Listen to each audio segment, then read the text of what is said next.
একটা হিন্দু ভাইয়ের বাচ্চা জন্ম হলো, একটা মায়ের, হিন্দু কোন একজন মায়ের বাচ্চা জন্ম হলো। সে তার বাচ্চা যেদিন ভাত খেতে শেখে সেদিন বাড়িতে একটা অনুষ্ঠান করে, করে না? অন্নপ্রাশন না কি বলে, এই অনুষ্ঠানটা করে, করে না? আজকাল মুসলমানরাও করছে, করছে না? করছে। একজন হিন্দু ভাই সে তার ঠাকুরের দরবারে মান্যত করে, করে না? মুসলমান ঠাকুরের কাছে করে না, মাজারে গিয়ে মান্যত করে, করে না? করে।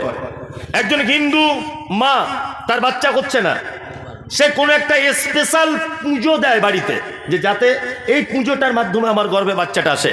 আমাদের মুসলিমরাও ঠিক তেমন, কোনো মা বাচ্চা হতে পারছে না, কিছু ফুল, ছাগল কিনে, বকরি কিনে, মুরগা নিয়ে কোনো মাজারে গিয়ে চলে যাচ্ছে, গিয়ে সেখানে গিয়ে সেজদা দিয়ে বাচ্চা কাচ্চা চেয়ে চলে আসছে। আসছে কি আসছে না? তাহলে আমরা এইমাত্র নামাজের ভিতরে বললাম ইয়াকা নাবুদু, আল্লাহ তোমারই ইবাদত করি, ও ইয়াকা নাস্তাঈন, তোমারই কাছে সাহায্য চাই। পৃথিবীর কারো দরবারে গিয়ে মাথা নত করব না, বিপদ হয়েছে, বিপদ হয়েছে। 10 বছর আপনার বিয়ে করা হলো, এখন আপনি আব্বা ডাক শুনতে পাচ্ছেন না, মানে আপনার স্ত্রী বাচ্চা আসছে না। স্বামী স্ত্রী দুজনে রাতের অন্ধকারে 2 রাকাত সালাত আদায় করে আল্লাহকে বলুন ডাইরেক্ট, আল্লাহ আমার স্ত্রীর মা হওয়ার খুব ইচ্ছা, তুমি আমাকে একটা সুন্দর পুত্র দান করো বা কন্যা দান করো। আল্লাহ আমি একজন গুনাহগার, পৃথিবীর কারোর দরজায় যায়নি, তোমার দরজাতে এসেছি। আল্লাহ তুমি আমার ক্ষমা করে দাও, আমার একটা পুত্র সন্তান দাও, আমার ছেলেকে ফাস্ট করে দাও, আমার শরীর সুস্থ রাখো, আমার রুজিতে বরকত দাও। এগুলো দিতে পারে কে? ইন্নাল্লাহা আলা কুল্লি শাইইন কাদির, সমস্ত ব্যাপারে ক্ষমতা রাখে কে? আল্লাহ। আল্লাহ ছাড়া কারো ক্ষমতা নাই। কেউ আপনাকে সাহায্য করতে পারে না। সাহায্য হয়তো ক্ষণিকের জন্য করবে, কিন্তু আপনার ঈমান 12টা বাজিয়ে দিবে। মানুষ তো বোকা তো অনেক দেখেছি, কিছু মানুষ আমি বর্তমানে এত বোকা দেখছি। আমি হাজি আলি গেছিলাম মুম্বাই হাজি আলি, যারা গেছেন তারা জানেন।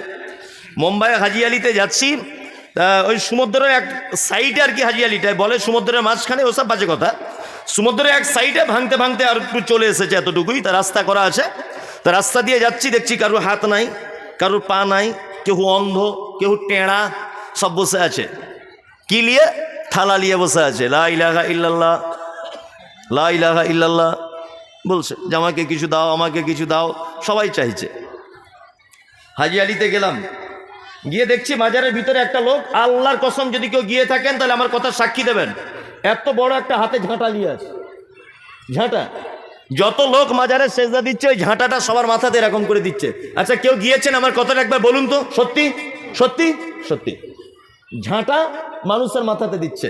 স্করপিও গাড়ি, দামি গাড়িতে করে একটা লোক নামলো, নেমে দেখছি লোকটা গিয়ে হাজি আলিতে সেজদা দিচ্ছে, ঝাঁটাটা মাথায় দিল। আমি পাশে দাঁড়িয়ে আছি, লোকটা দোয়া করছে বাবার সামনে, আর বলছে, বাবা ব্যবসাতে অনেক টাকা লস হয়ে গেছে, দয়া করে আমার ব্যবসার উন্নতিটা তুমি একটু ব্যাপারটা দেখিও, আর ঋণ টিন অনেক হয়ে গেছে, বাবা একটু ব্যবস্থা করে দিও। তা মনে মনে ভাবছি, ওরে পাগল কি আর গাছে ধরে? পাগল গাছে ধরে? দরবারে ঢোকা পর্যন্ত মোটামুটি 200-400 ফকির দেখছি থালা নিয়ে বসে আছে, তারা চাইছে জীবিত মানুষের কাছে। কি বললাম বুঝলেন? আর ও গাধার বেটা গাধা, স্করপিও গাড়ি করে ও মাজারে বাবার কাছে গিয়ে চাইছে। তা মনে মনে বলছি যে ফকির বুঝতে পেরেছে মরা মানুষের মাজারে কিছু পাওয়া যায় না, ওই জন্য জ্যান্ত মানুষের কাছে থালা নিয়ে বসে আছে, আরে গাধার বেটা গিয়ে চাইছে মরা মানুষের কবরে। কি বলছি বুঝতে পারছেন না? আশ্চর্য ব্যাপার। এরকম মুসলমান আছে না নেই? আছে, আছে। আমাদের মুর্শিদাবাদের একটা কথা আপনাকে বলি, কথা একদমই বাস্তব। প্রোগ্রাম করে একদিন আসছি আমি, তা ওই তখন ফজরের সময়, আমার গাড়ি টাড়ি ছিল না, আজ থেকে 10 বছর আগের কথা বলছি, সোশ্যাল মিডিয়া তো ছিল না। তা প্রোগ্রাম করে আসছি, তো একটা লোক আমাকে বলছে, হুজুর এখানে একটা জ্যান্ত পীর সাহেব আছে, দেখবেন। বললাম জ্যান্ত পীর মানে? ব্যাপারটা বুঝলাম না তো। তা বলছে পীর তো সবসময় মরে থাকে কবরে, তা এখানে যেটা আছে জ্যান্ত, কথা টথা সব বলতে পারে। তা আমি তখন অত বুঝতাম না, আমার মনে একটা আশঙ্কা হলো যে তাহলে একবার দেখেই যায় জ্যান্ত পীর কেমন। নিয়ে ফজরের পরে সূর্য উঠবো ভাব, খুব ঠান্ডার দিন। তা আমি গিয়ে মেন গেটে দাঁড়িয়েছি মাজারের।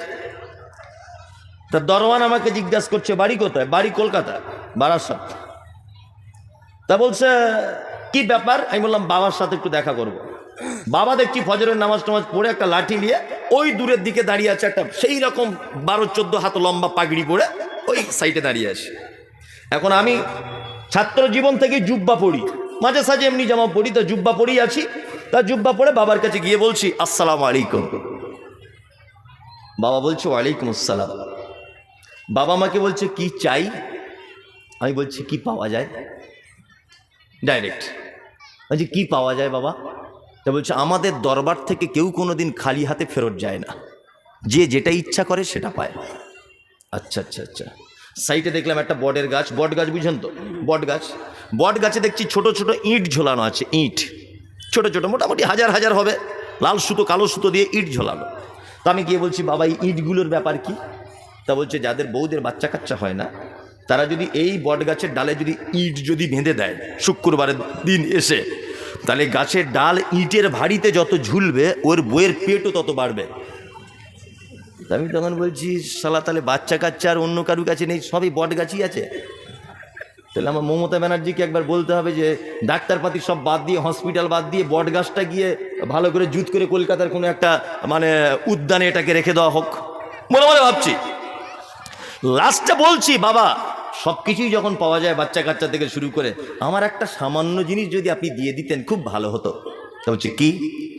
আমি বললাম আমার এখন মোটামুটি মার্কেটে 15-16 লাখ টাকা ঋণ আছে, ঋণের জ্বালাতে বাড়িতে ঢুকতে পারছি না, যদি আপনি আমার এই অল্প টাকা দিয়ে দিতেন তাহলে আমি বাড়ি চলে যেতাম। তখন বলছে ওসব পাওয়া যাবে না এখানে। দরওয়ানকে বলছে তখন, বলছে আমাদের দলের না অন্য দলের মাল, ভুল করে ঢুকিয়েছিস কেন?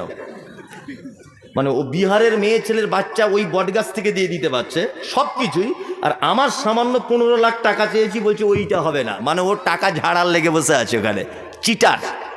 পৃথিবীর মানুষেরা এইরকম জায়গাতে যায় কি যায় না? যায়। অনেক মুসলমান যায়, অনেক মুসলমানকে দেখতে পাওয়া যায়। আপনাদের কাছে বিনীত অনুরোধ, আপনি প্রত্যেক নামাজের ভিতরে এটা বলেন ইয়াকা নাবুদু, আল্লাহ তোমারই ইবাদত করি, ওয়া ইয়াকা নাস্তাঈন, তোমারই কাছে সাহায্য চাই। সমস্ত ব্যাপারের খাইরিকি ওয়া শাররিকি মিনাল্লাহি তাআলা, ভালো মন্দ যা কিছু চাওয়া পাওয়া কার কাছে? আল্লাহর কাছে চাইতে হবে। ইহদিনাস সিরাতাল মুস্তাকিম। তারপরে কি বলি? আল্লাহ তুমি আমাদেরকে সহজ পথ দেখাও। সিরাতাল্লাযীনা আন'আমতা আলাইহিম, তাদের পথ তুমি আমাদেরকে দেখাও যাদেরকে তুমি পুরস্কারিত করেছো। গায়রিল মাগযুবি আলাইহিম, আর তাদের পথ তুমি আমাদেরকে দেখিও না যাদের উপরে তুমি রাগান্বিত, যাদের উপরে তুমি অখুশি, যারা পথভ্রষ্টতার সঙ্গে আছে। আল্লাহ তুমি তাদের পথ আমাদেরকে দেখিও না। সূরা ফাতিহায় বলি না ইহদিনাস সিরাতাল মুস্তাকিম, আল্লাহ তুমি আমাকে সহজ পথ দেখাও। কাদের পথ দেখাও? সিরাতাল্লাযীনা আন'আমতা আলাইহিম, যাদেরকে তুমি পুরস্কারিত করেছো।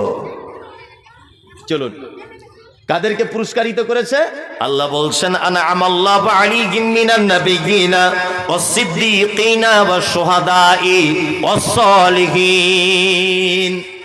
4টে লোককে পুরস্কার দেওয়া হয়েছে। 1 নবীগণ, 2 সাহাবীগণ, সিদ্দিক মানে সাহাবীগণ, 3 আল্লাহ রাস্তায় যারা শহীদ হয়েছে, 4 সালেহীনগণ যারা সৎকর্ম করেছে। আমি আপনাদের সামনে খুব একটা প্রাইজ প্রাপ্ত মানুষের ঘটনা আপনাদের সামনে বলবো, সহিহ হাদিস থেকে। এটা বলবো না ছেড়ে দেবো বক্তব্য? বলি সহিহ হাদিস থেকে। প্রাইজ এমনি পাওয়া যায় না। প্রাইজ পেতে গেলে আমরা যে শুধুমাত্র দোয়া করি ইহদিনাস সিরাতাল মুস্তাকিম, আল্লাহ সহজ পথ দেখাও, বলুন তো এই দোয়া করলেই শুধু সহজ পথ পাওয়া যাবে না। সহজ পথ পেতে গেলে যারা প্রাইজ পেয়েছে তাদের মতো নিজেকে করতে হবে, তারা যেগুলো করেছে সেইগুলো করতে হবে। চলুন একটা মানুষের কথা আপনাকে শোনাই, প্রাইজ কেমন করে পাওয়া যায়। আল্লাহর নবী সাল্লাল্লাহু আলাইহি ওয়াসাল্লাম মিরাজের রাত্রিতে মিরাজে গেলেন। রাস্তাতে অনেক ঘটনা ঘটেছে, আমি ওইগুলো বলছি না। মিরাজের রাত্রিতে মিরাজে গেলেন।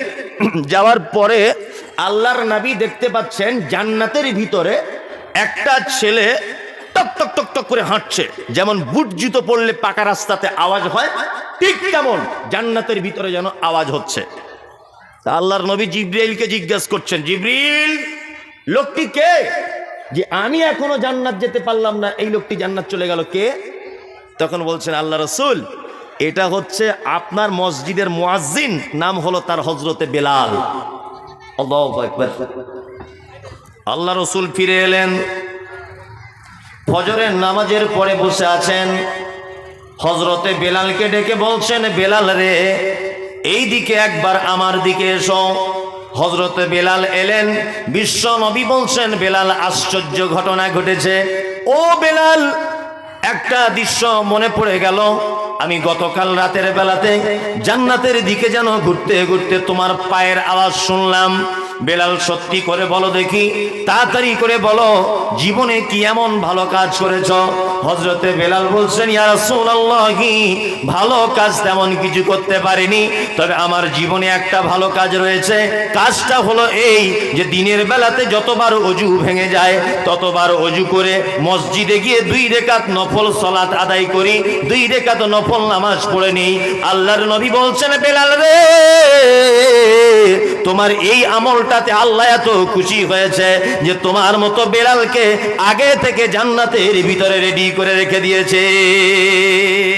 বেলাল, কি আমল করো না? সারা দিন আল্লাহর নবী, আমি ওযু যখন করি ওযু ভেঙে যায়, আবার ওযু করি, ওযু করার পরে আমি 2 রাকাত করে নফল সালাত আদায় করি। আল্লাহ রাসূল, এটা আমার জীবনের ভালো কাজ। এমনি প্রাইজ পাওয়া যাবে? আর একটা আপনাকে ঘটনা আমি বলছি। 3 হিজরিতে উহুদের যুদ্ধ হয়েছিল। কত হিজরিতে? 3 হিজরিতে। আল্লাহর নবী সাল্লাল্লাহু আলাইহি ওয়াসাল্লামের একজন সাহাবী, নাম হলো তার হানজালা, নতুন বিবাহ করেছেন। আল্লাহর নবী সেই বিবাহ নিজে পড়িয়েছেন সেই বিবাহ। হানজালা স্ত্রীকে নিয়ে রাতের বেলা এক বিছানায় শুয়েছেন। গভীর রাত্রিতে আল্লাহর নবী সাল্লাল্লাহু আলাইহি ওয়াসাল্লাম যুদ্ধের ডাক দিলেন। হানজালা বিছানা থেকে উঠে পড়লেন, একদম তাড়াতাড়ি উঠে পড়লেন। ওঠার পরে স্ত্রীকে ডেকে বলছেন, প্রাণপ্রিয়া শোনো, আল্লাহর নবী যুদ্ধের ডাক দিয়েছে, আমি আর 1 মিনিট বিছানায় শুয়ে থাকতে পারবো না।